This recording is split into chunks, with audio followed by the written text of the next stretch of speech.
Olá pessoal, tudo bem? No processo de implantarmos uma estrutura de cargos e salários, a etapa da descrição dos cargos, não sei por qual razão, costuma ser subestimada.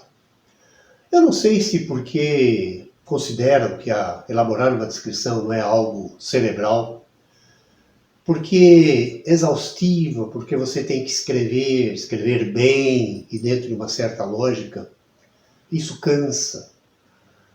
Não raro, eu vejo colegas que desenvolvem estruturas de cargos e salários fazerem uma cara um tanto feia, torcer o nariz na hora da descrição do cargo. Eu não sei, francamente, por que esse tipo de preconceito. A descrição de cargo, na verdade, é base fundamental para o sucesso do projeto de cargos e salários. Na verdade, a descrição do cargo é uma atividade fim por si mesmo, porque ela já tem uma série de aplicações independente da conclusão do projeto ou não. Com uma boa descrição do cargo, eu posso facilitar o recrutamento e seleção, afinal de contas eu tenho lá todas as atividades. Eu posso detectar necessidades de treinamento. Eu posso, é claro, embasar todo o projeto de cargos e salários. Não existe uma boa qualidade num projeto de cargos e salários sem uma boa descrição de cargo. Fica difícil fazer uma pesquisa salarial sem uma descrição de cargo. Inclusive aspectos trabalhistas, legais, a descrição do cargo ajuda e muito. Então, francamente, eu não sei porque esse preconceito com relação à descrição do cargo. Por isso, neste vídeo, vamos discutir um pouquinho mais detalhadamente a importância da descrição do cargo no projeto de cargos e salários. Na verdade, quando a gente fala em descrição, nós estamos, na verdade, falando de duas etapas. Uma que precede a descrição do cargo, é o levantamento do cargo. E a outra, em si, é a elaboração da própria descrição do cargo. Vamos falar rapidamente sobre o levantamento do cargo. Afinal de contas, a qualidade do levantamento do cargo, da coleta das informações, reforçam a qualidade da descrição do cargo. Eu tenho várias formas de fazer um levantamento do cargo. A mais simples, eu me dirijo ao ocupante do cargo, converso com ele, ele vai falando e eu vou escrevendo. É a mais simples, mas vejam que é a mais complicada, porque requer que eu escreva na hora. Muito provavelmente, na hora da entrevista, o entrevistado vai esquecer alguma atividade e eu vou ter que voltar a conversar com ele mais à frente. É uma atividade simples, a coleta por entrevista, mas não é a melhor. Eu posso conversar com o supervisor do funcionário, mas aí eu posso perder detalhes. Posso ganhar em tempo, mas eu posso perder detalhes que apenas o funcionário que executa o trabalho tem. Além de politicamente não muito adequado, porque é interessante que na hora que você conversa com o ocupante do cargo, você também vá expondo a finalidade do trabalho. Politicamente é interessante. Existe uma terceira opção. Eu simplesmente opto por verificar o que a pessoa executa, sem que eu abra a boca, sem que eu pergunte absolutamente nada. Isso é válido para cargos que eu considero unicelulares, ou seja, é um cargo com uma única atividade ou a mesma sequência de atividades ao longo de todo o dia. Um exemplo, um prensista. O que o prensista faz?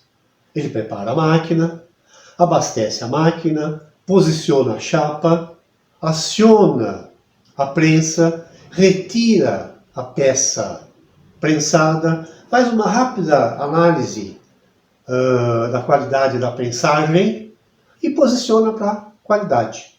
Só.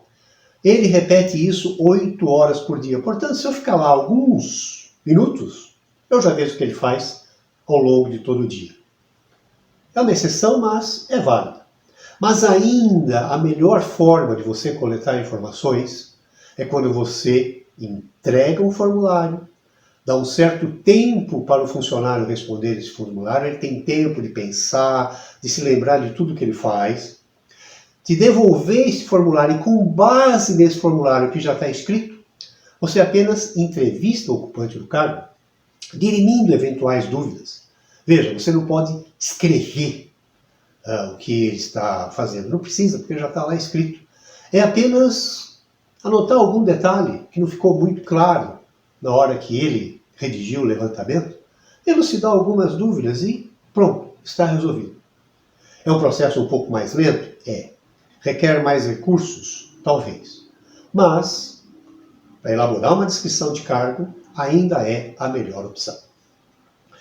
Deixemos de lado o levantamento do cargo, temos todas as informações em mãos, eu já estou em condição de realizar uma descrição do cargo.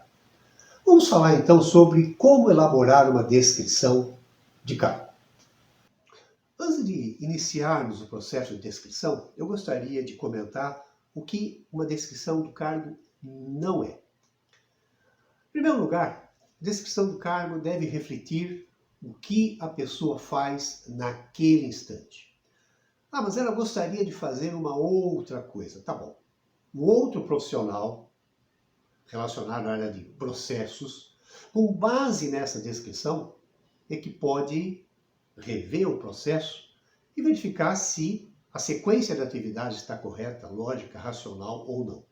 Portanto, a descrição do cargo não pode mostrar o que ela não é, ou seja, uma atividade que o ocupante gostaria de receber, que ele gostaria de executar, porque é mais fácil ou porque é mais lógica.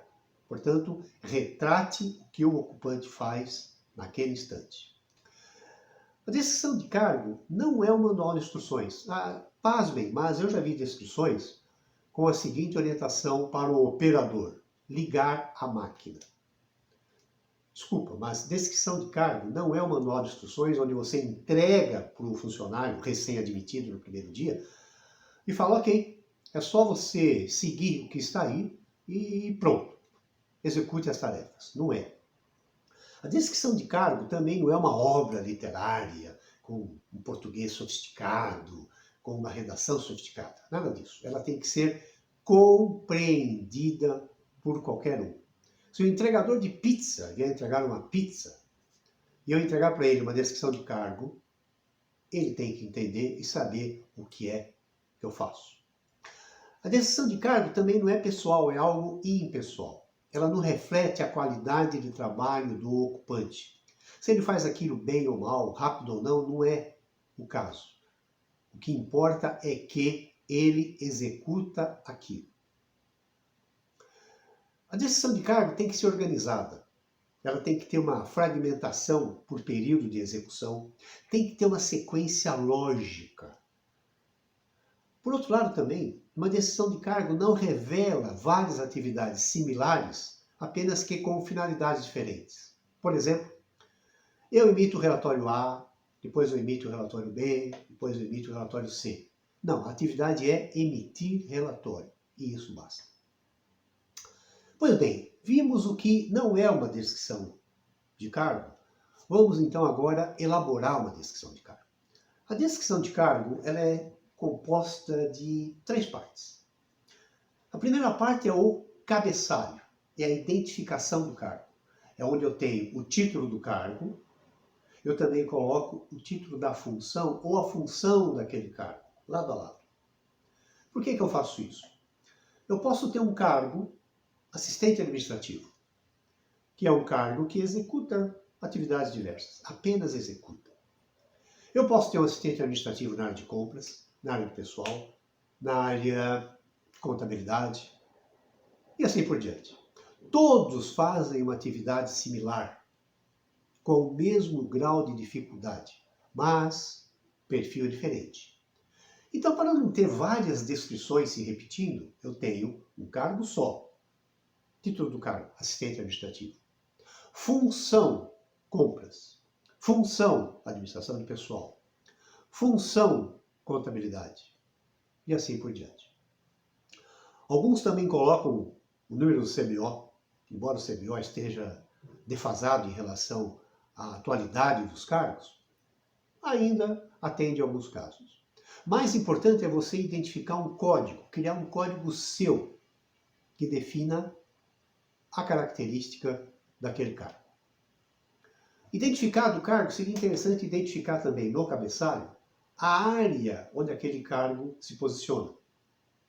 O cargo do responsável direto por ele, ou seja, a quem ele se reporta. Isso é muito importante, nós vamos ver mais à frente, na hora de uma pesquisa de salários. Eu posso ter um cargo que faz a mesma coisa que o outro do mercado faz, mas o meu cargo, na minha empresa, tem um grau de subordinação diferente. Isso pode significar iniciativas diferentes, responsabilidades diferentes, autonomias diferentes. Portanto, é importante que logo no cabeçalho eu estabeleça o grau hierárquico daquele cargo. Essa foi a primeira parte. A segunda parte, uma descrição sumária. Hoje é muito comum que não haja uma descrição sumária, haja uma única descrição. Fica no meio termo entre descrição sumária e detalhada. Eu acho que você perde muita qualidade. A descrição sumária, eu costumo dizer, ela deve ser evidenciada em poucas linhas. 2, 3, 4 linhas no máximo. E ela deve responder a seguinte pergunta. Você, ocupante, está nessa empresa para fazer o quê? Então vamos lá, a recepcionista está aqui para fazer o quê? Para recepcionar pessoas que visitam a empresa. Ah, mas ela também tira cópias. Ah, ela também entrega o vale-refeição. Ela também distribui a correspondência. Tá, essas são atividades correlatas. Mas o papel principal de uma recepcionista é recepcionar pessoas. É isso que deve constar na descrição de cargo. Porque se você começar a colocar muita coisa na descrição sumária, ela vira uma descrição detalhada. A descrição também, a sumária, é importante na hora de você fazer a pesquisa. Não se faz pesquisa com o título do cargo. Mas eu também não preciso levar todo o caderno de descrições com as descrições completas, é perda de tempo. Basta levar as 3 ou 4 linhas que compõem a descrição sumária. Isso é o suficiente. Para uma rápida identificação do cargo, isso é o suficiente. A terceira e última parte seria a descrição detalhada. Aí, como o próprio nome diz, eu esmiuço as atividades daquele cargo. E sempre tendo a preocupação de responder, isso é fundamental. 3 perguntinhas. O que faz, por que faz e como faz. Isso é fundamental. Deve haver uma organização na descrição das suas tarefas. Então, geralmente, você faz uma distribuição por tempo. Comece com as tarefas diárias ou frequentes, avance para as semanais, as quinzenais, as mensais. Isso dá uma ideia de organização da sua atividade. Outro detalhe interessante. Não entre em detalhes desnecessários. Apesar do nome da atividade, descrição detalhada, há atividades ou tarefas que não é necessário esmiuçar. Por exemplo, é o caso do operador ter que ligar a máquina para ele fazer o que tem que fazer. Não chega a esse nível de detalhe. A descrição detalhada, ela tem que ter a composição ideal, de tal forma que possibilite a quem quer que leia saber exatamente o que aquele cargo faz. Eu não preciso preencher páginas e páginas e páginas. Na verdade, toda a descrição detalhada existe um último parágrafo. Executa outras tarefas relacionadas com o cargo. A critério do seu superior. Para que é isso?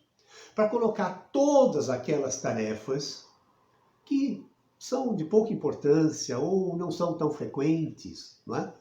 Apenas para constar que, sim, ele faz, apenas que não está mostrado, não está exposto, faz parte do famoso etc.